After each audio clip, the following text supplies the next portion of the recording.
হাই friends, আজি এটা information video' আপোনালোকক দিব বিচাৰোঁ। খুব ধুনীয়া ঠাই এটাত আছোঁ মই।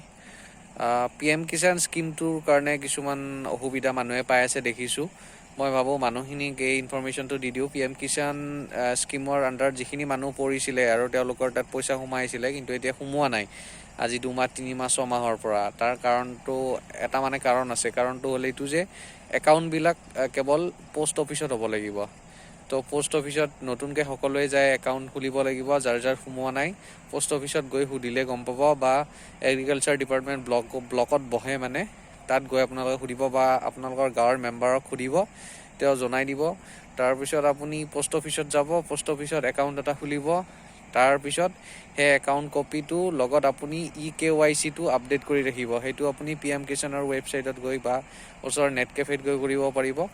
সেই দুটা কাম কৰি আপুনি এই দুটা কপি লৈ লগতে আগতে যিটো একাউণ্টত সোমাইছিলে সেইটো কপিৰো আপুনি এটা জেৰক্স ল'ব, লৈ কিনে তাত জমা দিলে আপোনালোকৰ আকৌ পইচা সোমাব যিটো হিচাপত সোমাইছিলে PM কিষাণৰ।